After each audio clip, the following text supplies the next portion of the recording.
mindfulness is about this. It is about finally waking up one day and saying, I'm the boss, I'm in here, I have a mind, I can do better with it than letting it scare me all the time, than letting it remind me of everything that ever bothered me. That's not fun, is it, right? And let's say you're going to give a talk in your class, all right? A lot of people, the mind gives them a little trouble before that, doesn't it? Oh my God, what if I forget my lines? Does anybody's mind ever do that to them? Doesn't that help you perform better? No, it doesn't. So I could just sit here for the whole hour and a half and remind you of how ridiculous it is what goes on inside your head, right? It is worse than an arm that won't stop doing this. And some people sit there and say, they want to sit there and say, but it's beneficial to go over this stuff. Yes, if something happens to you and you make a mistake, sit down, look at it, pay attention, learn from it, and for God's sakes, not for the next 20 years. Why did I do that? If I hadn't done that, this would have happened. Do you understand that? You can't tell me there's a benefit. There is no benefit. It's just that you haven't learned how to work with this thing called mind.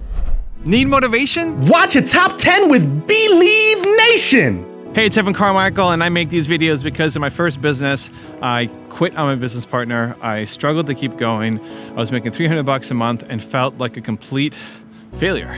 And the thing that saved me, that pulled me up, was studying the stories of famous entrepreneurs.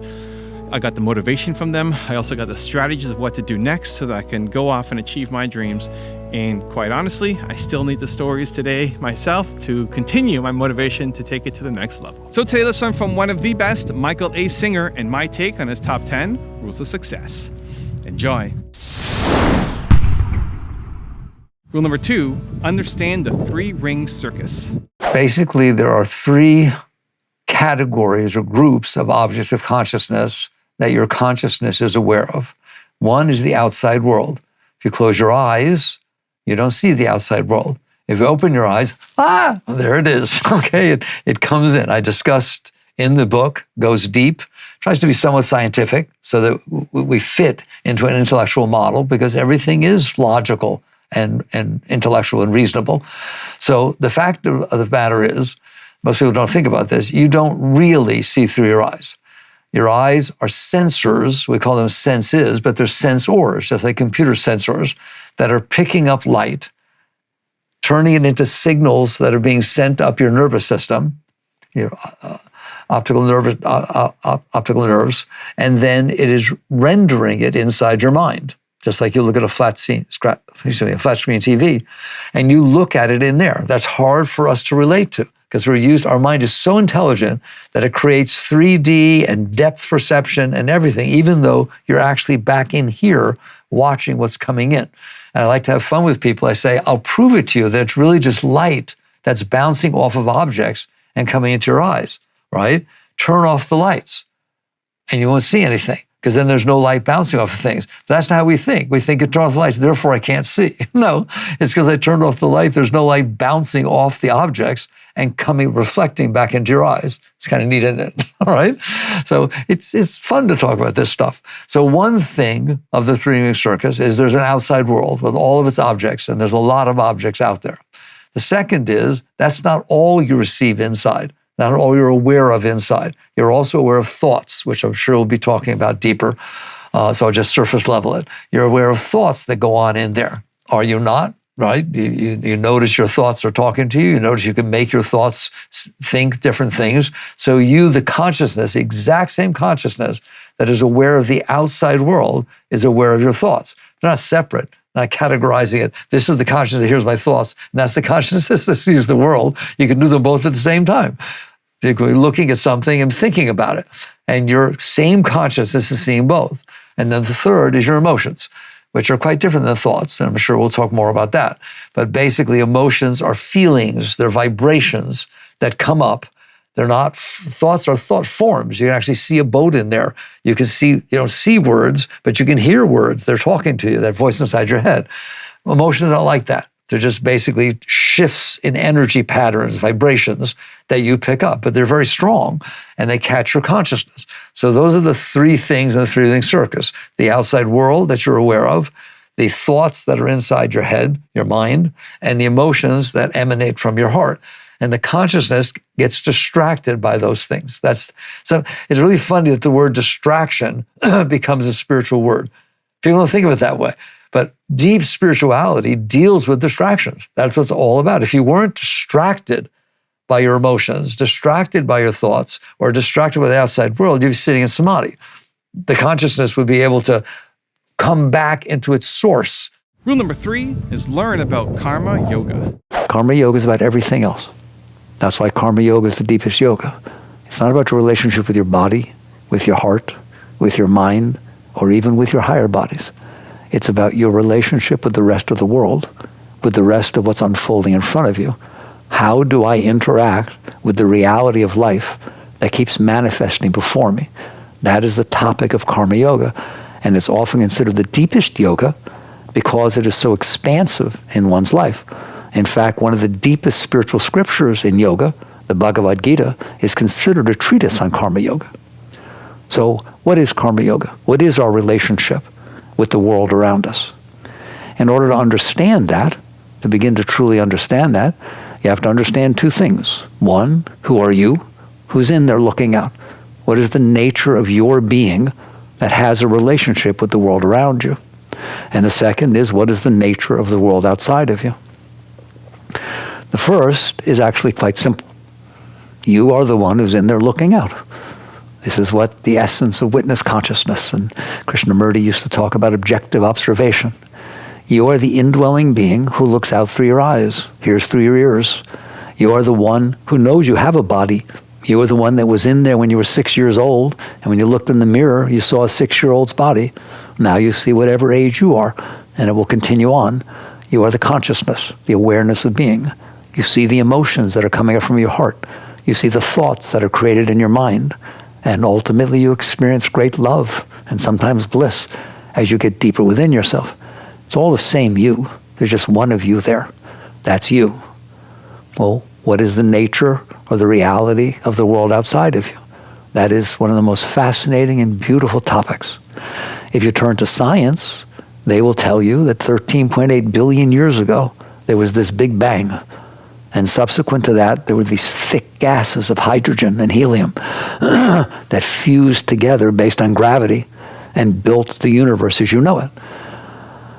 A wise person realizes that every single moment of their life, what is unfolding in front of them is the result of 13.8 billion years of the universe unfolding and evolving until it finally landed at their doorstep and presented the moment that's in front of them to them. So the world outside of you is not of your own making. The world outside of you belongs to science, belongs to God. It belongs to evolution. It belongs to cause and effect. It is indeed the moment in front of you. Took 13.8 billion years to get there. You can't call it your own. You didn't make it. You weren't even here. The other way to know that the world outside of you has absolutely nothing to do with you, it belongs to itself, is to realize that the moment in front of you is no different than the moment to your left, or the moment to your right, or the moment behind you, or the moment anywhere else in the universe. The universe is expressing itself everywhere. You're just seeing one particular moment, one particular point. You can't say that because it's the part that you see there's something special about it. It's just the part that you see. So a wise person comes to the point of realizing that they are inside looking out. What is outside is the result of creation. It is not theirs. It doesn't belong to them. It is just passing by, and they just happen to be seeing that moment. So karma yoga raises the deep question, what then is my relationship to the world that's unfolding in front of me? If it doesn't belong to me, and it doesn't, again, let's spend one more moment with that. If I picked you up out of the moment you're in and dropped you onto a street in Paris, then that would be the moment you see. Obviously, that moment was there before you got there. And if I take you away, the moment will be there after you leave. It has absolutely nothing to do with you. Eventually, a wise person realizes that is true of every moment. If I walk in a restaurant, that restaurant existed before I got there. It was going on. The people were there. Conversations were going on. Music was going on. Whatever food was going on. I then step in. I'm just seeing a moment that already exists. When I step out, the moment will keep going on. It doesn't belong to me. It belongs to itself. It belongs to science. It belongs to God. It's such a beautiful thing to see that the world outside of you exists independent of you. but you are experiencing one particular moment of it. Rule number 4 is stop seeing yourself. The world has its ebb and flows. It has its cycles. And it should have its cycles. And you do not understand those cycles, and you will never understand those cycles. How could you possibly? You only see this tiny bit of life. It's a whole. Its cycles are in harmony with its universal self. You only see the wave when it passes by. You say, oh, I shouldn't be doing that. Why? Because it messed up my face in the reflection. That's why. You'll always do it in relationship to you. You want to know how wrong you are? Every single time you say something's good or bad or right or wrong or better or worse or preferred or not preferred, I'm going to ask you based on what? Every one of those things are relative terms. Good, bad, right, wrong, preferred, not preferred. Those are relative terms. She doesn't agree. She doesn't agree. Everyone's got their own thing, don't they? They're relative. And I'm going to ask you based on what? And if you're honest, you're going to say based on me, based on my view of the world, based on my value system. So what? Who cares about your value system? There's Narcissus again. There you are looking into the universe and seeing the reflection of yourself and saying that's what matters. So you just get to the point where you stop putting so much weight on yourself. Stop being Narcissus. Your face is just one of 700 billion things in the universe. Your spiritual journey is about ceasing to think that you matter. It is about ceasing to think that you are the center of your universe. The universe is the center of the universe. It's about lake, not about face. It just keeps coming back to the same thing. You have to wake up to that. So your spiritual growth is not about getting into yourself or changing your views or even to go in there and mess around with your mind is crazy. Your mind doesn't matter. It's a nothing. You know how long it takes to erase a hard disk? Just take a good magnet, pass it across, it's gone. So it's just meaningless what you have in there. Stop rearranging the darn thing. What matters is life itself. God, the universal. Get to know her. How? By ceasing to be so interested in yourself. So when you look into the lake of life, and that's what you're doing every minute of every day. You understand that? You're looking into the lake of life. When you look into the lake of life, will you please stop seeing yourself? There's lots and lots and lots of things out there. Stop seeing yourself. How do I know that I'm seeing myself? I will give you the biggest clue that ever was. It offends you. You feel a change in the force, in the energy, in the Shakti flow. Sometimes you do, don't you? Like lots of times. If you look out into this lake of life and it causes a change in the flow of the chi inside of you, you have projected yourself into life and it hits your projection. I want this to happen. I want that to happen. The cause of suffering is desires. Buddha. It's all the same teaching. You are projecting from inside out. Therefore, the innocence of life is hitting your projections, causing you to suffer, causing change to happen inside your peace. It's disturbing the peace. You want to stop that? You want to find true spirituality? You have to let go of projecting yourself onto life. Also, to make sure you're actually taking action after watching this video, I've designed a special free worksheet just for this video. The worksheet will highlight all of the lessons learned in this video, as well as pull out our 3 favorite learnings and quotes that will inspire you to actually do something. The worksheet will also give you space to write down what your key takeaways are and your specific plan of action to make sure you're getting results. If you want the worksheet designed specifically for this video, absolutely for free, there's a link in the description below. Go click on it and start building the momentum in your life and your business. I'll see you there. Rule number 5 is let things go. Why don't we deal with it exactly the same inside as we deal with it outside? And just sit there and say, yes, there are experiences in life that are not pleasant. Good, I like to learn from them. Doesn't mean I want to have them, I'm not praying for them, right? But if they happen to present themselves in front of me, this is my opportunity to become a greater being, to be able to handle the reality of life. There. And so that's also the thorn you talk about, right? That you can carry. You let it go. Let things go. Yeah. Instead of compensating for them and learning how to be okay that it's there, it's only there because inside there are no thorns. There's no physical being. It's etheric inside. It's completely open. How hard is it for you to change your mind? Right or wrong? Right. Okay? There's nothing in there. It's totally empty, right? It's just loose, right? It's looser than the clouds. So why not make it nice in there? So if something comes in and it's disturbing, I always tell people, if you went through a traumatic, terrible experience when you were young, I wish I could go down there and beat the people up and go back in time and protect you. Oh, I would love to do that. But I can't. I can't. And you can't either, and nor can anybody else, right? So I will blame the person who mistreated you or did this thing to you when you were 5 years old. You was an innocent child, right? For causing that problem then, but they stopped.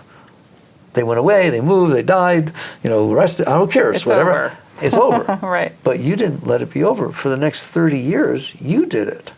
I have to blame you for those 30 years. I can't blame them. They're not there. Mm-hmm. I can't blame the experience. It's not even happening. How dare you blame the experience that happened 25 years ago? You are the one who chose to keep that inside of you and let it destroy your life. I always teach this. First let go. Then if it's still there, deal with it. You're going to find out that 95% of the time, once you relax and let go, there's nothing left to deal with. If somebody walks up, you say, hey, Sally, how are you doing? She doesn't turn around and say hello, and she's your friend. Okay? No, there's an experience. It's not comfortable. What's wrong? Why she didn't, blah, blah. Did she not hear me? All that stuff goes on, right? Relax through it. Relax through it. Okay, fine. That's what happened. Now, what are you going to do about it? Nothing. She's not there anymore. Mm-hmm. There's nothing to do, right? And you're crazy if the next time you see Sally, why didn't you say hello? It's crazy. You won't do that because you handled it. There's no reason to say anything. What a nice person you are. Maybe she didn't hear you. Maybe she's in a bad mood. Who cares?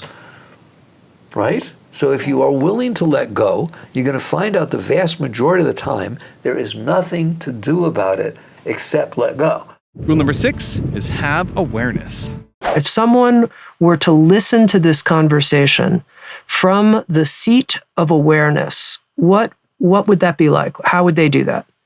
That's jumping ahead a whole lot, but let's start there, okay? You are aware.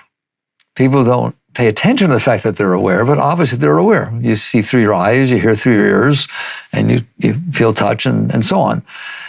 Who does that? What does that? Your eyes don't see. You see through your eyes. Your skin passes messages back to you. Your ears pick up sound vibrations, send them back to you. Who is that in there and where in there? It's not really everywhere's.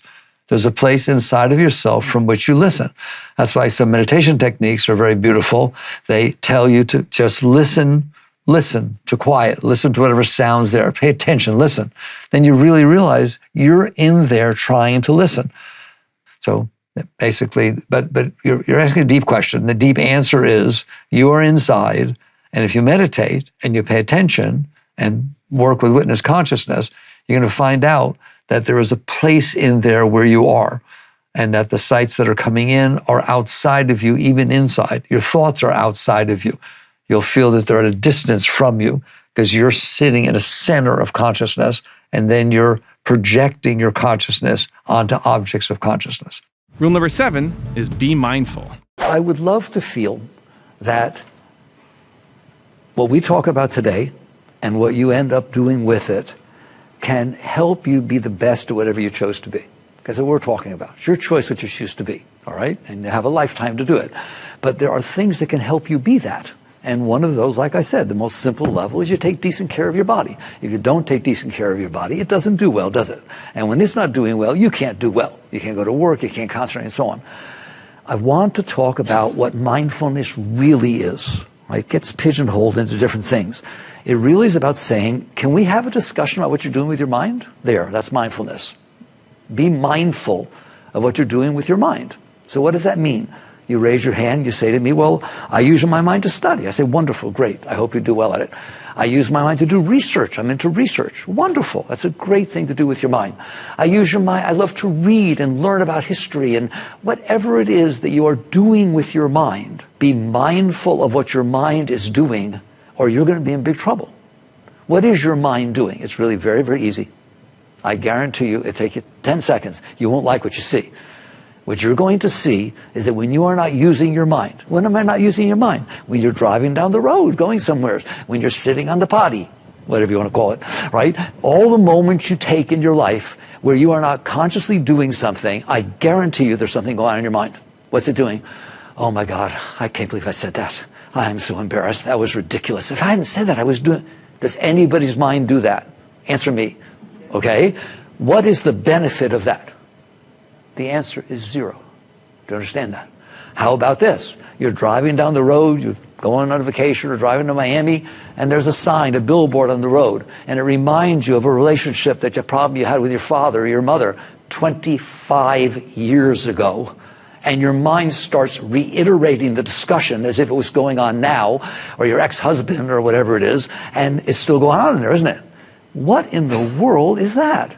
Of what benefit is that? Very few of you in business, in relationships, in life, would allow a cost-benefit analysis to take place of which the cost is 100% and the benefit is 0, and you would still do it. Correct? That's what I'm telling you that is. The cost is 100% and the benefit is absolutely 0. All it does is cause you trouble. It makes you neurotic. It makes you nervous. It makes you scared. Do you understand that? So why are you tolerating that? That's what mindfulness is about. Rule number 8 is acknowledge your vulnerability. We define a world inside ourselves that supports our self-concept, and we need that because we're hiding from ourselves behind the self-concept, right? And because we define the world that way, we need the world to be that way. Right. But the world has nothing to do with what we made up. The world is what it is. It's reality. It's beating to a whole different drum. It's beating to science. It's beating, like, it better not rain today. It's my birthday. That's stupid. What are you doing? Rain has nothing to do with your birthday. It has to do with meteorology and low pressure zones, right? So you've now left yourself vulnerable to the unfolding of reality is going to destroy you. Right. So that's what you were saying, and that's Exactly. absolutely true. So even if I sit down and I write my list to begin the day, and then I follow that list in order to basically make myself feel less insecure, the truth is I'm more vulnerable Yes. because things may interrupt that list that I don't have control over, and then I will be sort of subject to that experience. If you are living your life to hide from yourself, you're not going to get anywhere. It starts, you ask me, how do you do this? It starts when you say, I don't want to live like that anymore. I don't want my state of being to be completely dependent upon somebody else's mood, upon how somebody else does or doesn't do, or et cetera, et cetera, et cetera, upon the unfolding of the weather, the unfolding of the world, right? I want to find my true being. I want to find me in here and be okay.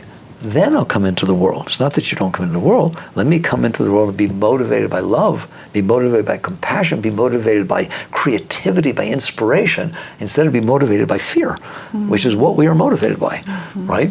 Okay? It's like the most powerful of us try to stay really powerful because the thought of, some of these very powerful people, the minute they're out of office or out of this or finances go wrong, they're jumping off buildings, right or wrong. Right. It did happen, didn't it? Right. Okay? That's because they were not powerful. They were supported by something because they were needing and it was weak, and that strength came from by the conditional state. The moment that conditional state went away, well, it's over. I don't want to face this. Rule number 9 is meditate. Why would meditation work? What's meditation got to do with me who's in here and struggling with myself? Meditation is very, very simple in the simplest sense. The simplest meditation nowadays that's taught is 15 minutes in the morning, 15 at night. Sit down and watch your breath go in and out. Well, what's so holy about watching your breath go in and out? What's that got to do with yoga? If you are watching your breath go in and out, you are not watching your mind complain about what's going on. You're not letting your mind, you're not watching the mind that is participating in the game of what do I want, what do I not want, and how do I make it happen. You are instead focusing your awareness on the breath going in and out. Believe it or not, that will completely change your life. Why? For the very reason that you're not participating in the disturbed mind. The mind will always be disturbed if the foundation of the mind is, what do I want, what do I not want, and how do I make it happen? That is very disturbing because you have pitted yourself against the unfolding of reality in front of you. If you watch your breath go in and out, or any other technique of meditation, you use whatever is comfortable to you, it works for you. If you're watching your breath go in and out, you are not watching your mind live your life, decide what should be happening, and getting upset or excited about it. That very act of not watching the disturbed mind permits you in there, the one that I said, are you in there? Hi. You're in there, but you're watching your mind all the time and participating in the mind's attempt to make things be the way it wants. And rule number 10, the last one before some very special bonus clips, is be happy inside. Every single moment is an exciting challenge to do your best, to bring your A game to everything that's going on, right? It's like sports. I shouldn't talk about it now, but anyways, sometimes we win, sometimes we lose. The question is, did you enjoy the game? Did you get better because of it? If you played a competitor that was better than you, that's wonderful. You learned. You understand that? It's the same thing with relationships. If you're in a relationship and it didn't work out, that's fine. There's nothing wrong with that. Did you learn? Did you grow? Are you better now to move on with your life? Every single moment of life is a learning experience. Do you understand that? The point that I get across to people, I say to you, you are always better. I'm in trouble. I'll step back. You are always better off having had an experience than not having had it. You are a wholer person because you had an experience. Do you understand that? If you didn't ever travel somewhere, then you didn't have that experience. If you didn't ever fall in love, you don't know anything about it. You're a novice. You're nothing, right? When you have an experience, when life gives you the gift of an experience, and you experience it, and you learn from it, how can you tell me you're not better off than you were before you had the experience? It can't make you worse off unless you resist the experience. And then it can really make you worse off, can't it? If you don't like the experience and you resist it, it can ruin your life. But the fact that you got to have the experience is really special. It's a special thing. It's a thank you. This gives you a taste of how a mindful person lives. But you can't just decide to live like that, because then you're going to suppress the issues you have inside, right? You're going to come to me and say, but what if somebody dies? But what do I do if this happens, right? You didn't catch on yet, right? Get yourself together. Be happy inside, be whole, feel complete, right? Feel love pouring up inside of you because you don't have this junk stored inside of you. Then go out and bring that into this world with enthusiasm, with passion, with love, right? And interact with every single thing that life brings before you with a sense of honor and respect and gratitude for the right to be able to do that. You have the right to live like that. If you're a student, love going to school. Don't go to school so you can graduate and then go get a job and earn some. What, are you crazy? School is one of the neatest, especially college. That's got to be one of the neatest experiences you'll ever have in your entire life. Do you understand that? Somebody's paying for you to go and listen to smart people tell you stuff. You don't have to go on the web and read. They sit there and tell you. Well, what do you do? Oh, I went to sleep. Like, come on, right? You get to the point, or you, I can't wait to get out and meet my boyfriend. It's always about something else. The reason is because you're not okay. And if you're not okay, you can't enjoy what's happening to you. You have to be looking for the thing that will be okay, that will make you be okay. So we have the groundwork down. The problem here is that you're not okay inside. If you were okay inside, your life would be totally different, wouldn't it? You understand that? Like relationships. You're wrong if you think a relationship is supposed to make you feel love. You're wrong if you think a relationship is supposed to make you feel needed and whole and important. That's wrong. That's wrong. You're supposed to feel love to start with. That's natural. Love is part of your being. You're supposed to feel whole and complete within yourself, right? Tremendous openness and power, right? Now go out and share it with another person. That's a relationship. Don't need and then get upset because they didn't give it to you. You understand that? There's no way. This is my view. I've done it for 45 years, right? There's no way that if you can't fix what's wrong with you inside, that someone else is going to do it. They don't even know you. They got their own problems. What you want to do is say what's behind the anxiety. So when people talk, I don't help people make decisions, but we talk about decision making, is the first thing that matters is what's your motive? Not what should you do. How can you figure out what to do if you don't even know your motive, right? And you became the spiritual teacher with every word you said about this, which is start from the point of view, do I want to get a house or not? Well, okay, yes, I'd like to have a house, all right? Can I afford a house? Don't worry about what house. What's your motive? It's very simple. It's just, I'm just want to express myself and have a house, and that's that. And then stop there. Don't say it has to be a certain way. When it's all said and done, if you're afraid of making the wrong decision, who defined it as wrong? You. Well, then don't. That's what Maya was saying, right? If you don't define it as wrong, I was a builder, okay? Before my personal program, before the program company, I did Built with Love, my company. I built this house for this beautiful lady, all right, who happened to be the manager of the local bank, and her name was Penny Dollar. I swear to God, her name was Penny Dollar, right? This was a long time ago, back in the 80s. And basically, she once came to me and sat there and said, I'm so scared. I said, look, I'm going to build a beautiful house for you. We've got it, everything's fine. So I stay up at nights, I can't sleep. What are you worried about? Isn't it turning out nice? I'm afraid, listen to this, I'm afraid that I will build a house and that I'll go to plug in a lamp and the cord won't reach the outlet. Wow. Thank you. I said, Wow. That's why they make extension cords. I was going to say that's why they make therapists, but yes.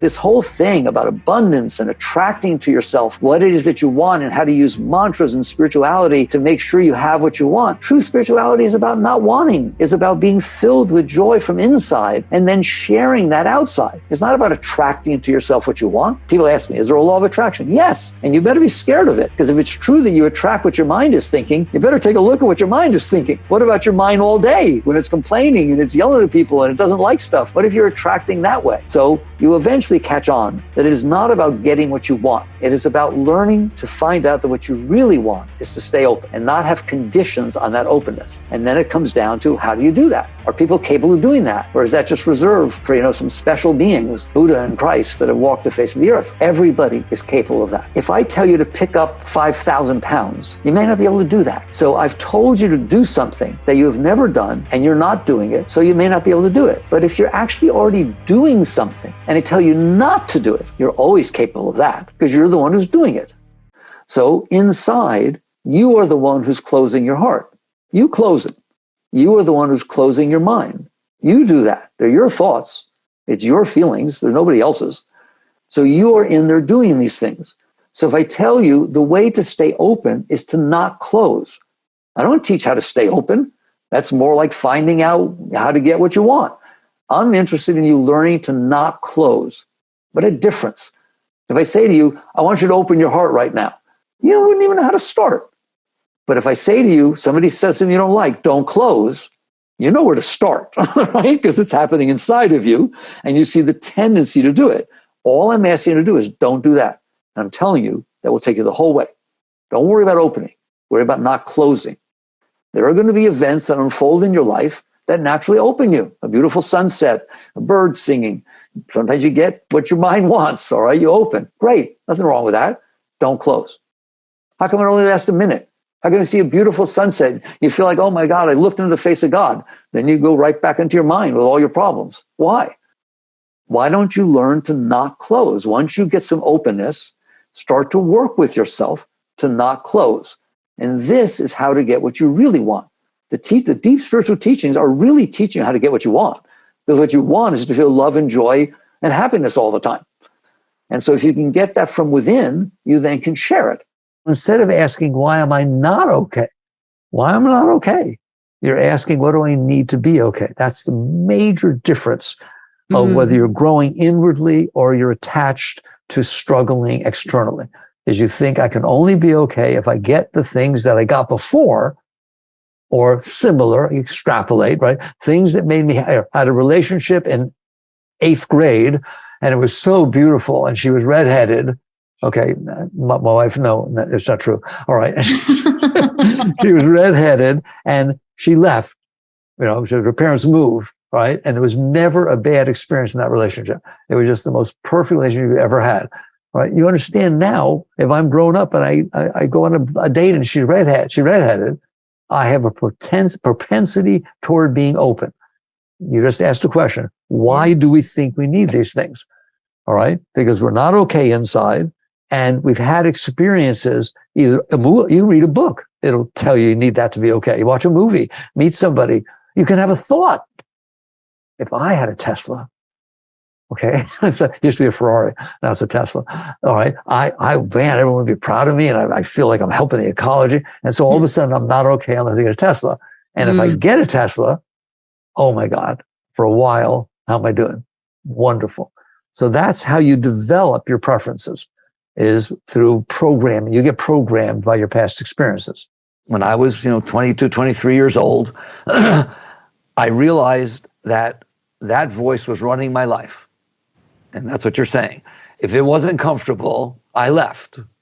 If it, whatever it was determining what I said, it was determining how I acted, it was determining everything about my life. And yet I didn't know a thing about that voice. Why was it saying what it was saying? Why is it like one person and not another? Because when you like somebody, your voice says, I like her. So where did that come from, right? And if all of a sudden it said, no, I don't think so, then you don't. It's like telling you, and your emotions go along with it. And it's this whole psychological system that's going on inside. So I made the decision, and I'm not saying people should, right? But it's nice to share that I wasn't going to live my life without understanding what was going on, because it didn't make sense. Okay. And it had already caused a lot of trouble in my life, just like it does everybody else's. All right. It's like, oh, your relationship is so hard and everything else and changing jobs. It just decides, I don't like my boss. I don't like the boss anymore. It's telling you that. Why didn't it just say, I like the boss? Like, no one actually pays attention to how much control it has over your life or why it's saying what it's saying. So what I did was to say, I'm going to take a little sabbatical, hiatus, about a year or so, I meant to put aside, and devote my life to watching that voice and figuring out why it says what it says, what is my relationship to it, and I, in essence, dropped out. I don't like teaching that now because people shouldn't drop out. I mean, not they shouldn't, but they don't need to, and I'm not teaching them to, right? But I did. I was in a doctoral program for economics at university, and last year, ready to get my doctorate, and I stepped aside and went into solitude, relative solitude. And I watched very, very carefully. And what I saw made me more uncomfortable than what you were talking about, right? Like watching it when it was in its glory, because you pull yourself aside, it's going to say a lot of stuff, made me realize I don't want to listen to that thing. That thing's crazy. It just changes its mind all the time. It says this, it says that. Like the reason people drink and do drugs is because that thing's driving them crazy. Do you understand that? Right? You're trying to get away from that inner mess that's going on inside. So basically, over the course of many years, I started an experiment, which was, what would happen if I didn't listen to that? What does that mean? It tells you what to do, and so on. Well, what if I listen to life instead? And that's very subtle. What if the events unfolding in front of me were more important than whether I liked them or not? And I was willing to listen. If I'm meeting this person, perhaps it has some meaning. The fact that I'm not comfortable with them maybe has no meaning, right? And I started practicing letting go of myself instead of letting go of what it told me to. And sometimes it told me to do something, sometimes I wouldn't do it. And what I got was as follows. Just because it told me to do it is not going to be the reason I do it. Just because it told me not to do it, or that it doesn't like it, is not going to be the reason I don't do it. That doesn't mean that I'm doing or not doing. I will let life, the unfolding of life, the circumstances that unfold in front of me, talk to me instead of that thing talking to me. So that's the basics of what I call surrender. You're not surrendering to life. You're not surrendering to people. You're not saying yes to everything. You're just basically saying, my head doesn't know what it's talking about. It's just a bunch of noise. He's making a little allergies. It's just a bunch of noise. And I'm better off not listening to that personal noise. Doesn't mean intellectually, if I'm solving a math problem or I'm trying to decide, create air conditioning or building. I built for a while, reading plans and so on. The mind's wonderful for that. I'm talking about the personal mind. I like this, I don't like that, I believe in this, I don't believe in that, I want this to happen, oh my God, I hope it doesn't rain tomorrow because I'll die if it rains, that kind of junk. Just the personal noise that instead of honoring and respecting life is judging it and trying to tell me how to make life be my way instead of my respecting that life took 13.8 billion years to get here. That's a big shtick I have, right?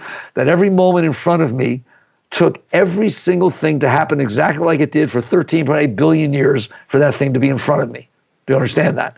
Yes. In other words, if your great-great-great-grandmother didn't meet your great-great-great-grandfather, you're not here. Okay? The mind is very strong, and one of the things the mind does is develop methodologies or ways of thinking that let it interact with life and not get hurt and be more comfortable and it's the ego. When we develop a self-concept and we change it throughout our lives, but in general, there's a self-concept sitting under there saying, I was the one that did this, and I was the one that went to this school, and I'm the one that went there, and the one that my father left or stayed, or whatever the hell it is, excuse me. And basically, all of this unfolds, and you end up developing patterns of thinking based upon the experiences you've had, all right? And what I'm saying, at least certainly in my experience, is that's not what makes you wake up. That's what keeps you from waking up, all right? And the fact that you're identifying with these past experiences and saying, that's who I am, well, it's not who you are. You are watching your ego. You see it get upset. You see it fix things. You see it have concepts and views and et cetera, et cetera. And even you're obviously very intelligent. You can use your intellect to support the ego, to support that. And so on, right? And yes, you're a very special person, you're a very intelligent person, and therefore that becomes part of your self-concept, okay? And then you say you're a religious person, part of your self-concept. All of these things are ways you think of yourself, and there's nothing at all wrong with that. It's wonderful. You've been successful, you're happy, you're doing well, all right? I'm not happy. Okay, I'm not doing well. I just said that because I'm supposed to. I'm also like weeping openly at this moment. Okay, but listen to me, right? That identification with your personal self, which is just your mind's thoughts, are what keep you from waking up. What do you really want? We talk about wisdom. People talk about attracting to themselves, the laws of attraction and all those sorts of things. But the question really is, from a spiritual point of view, what do you really want?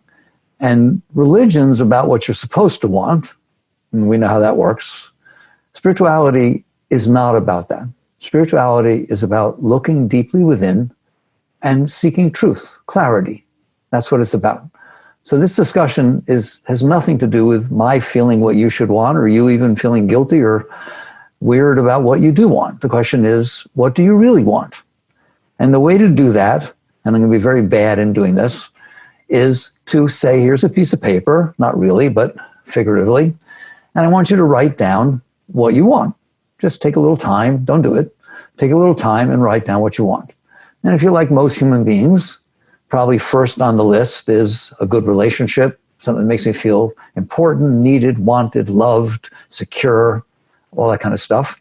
And so whether you're in a relationship, I'd like it to get better, so-and-so should behave in different ways, should understand me better, etc. Or if you're not in a relationship, how to find my, quote, soulmate, somebody who just fits perfectly with me and just fulfills the meaning of my life. And if we're really honest, we write down a nice house and a Ferrari, or at least some sort of a car, and perhaps children, and or perhaps a little time without the children, and we make our list. Nobody's judging, just be honest. You put that down.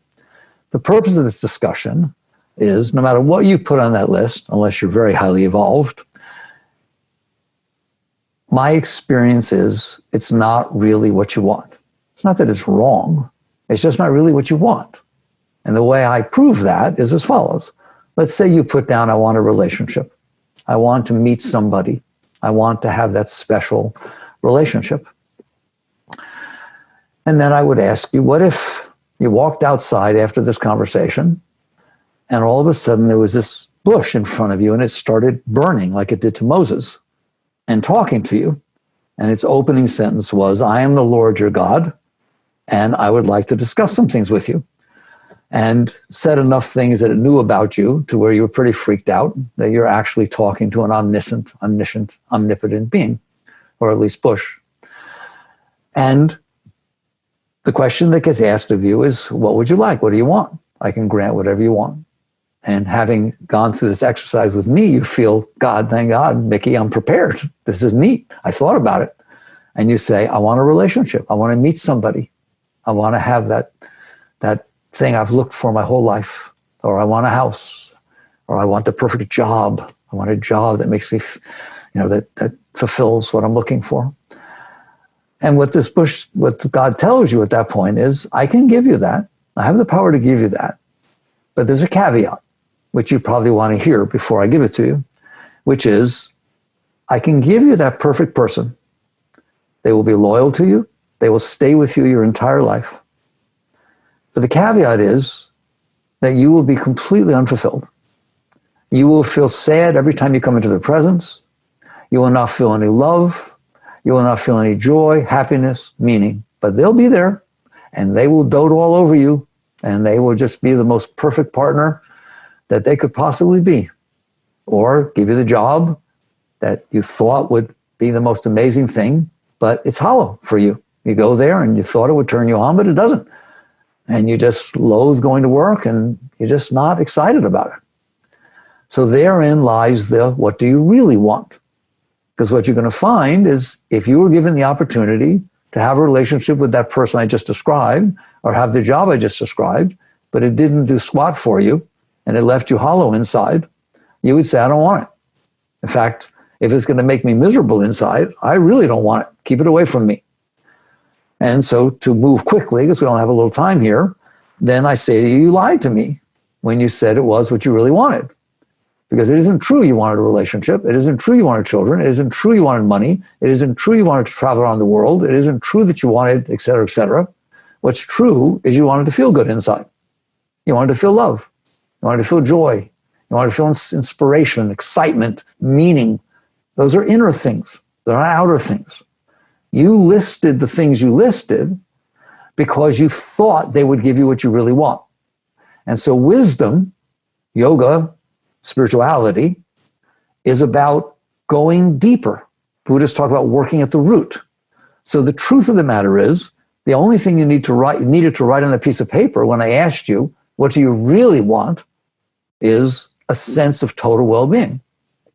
I want to feel love. I want to feel joy. I want to feel inspiration. I want to feel meaning and depth.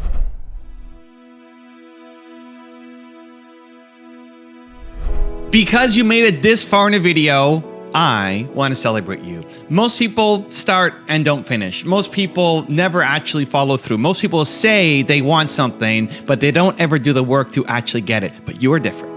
You are special. Believe Nation, you made it here all the way to the end, and I love you. So as a special celebration, if you put a hashtag believe down in the comments below on this video, I will showcase you and celebrate you somewhere on the screen in a future video, because you are awesome. For 10 more amazing rules from Bruce Lipton, check the video right there next to me. I think you'll love it.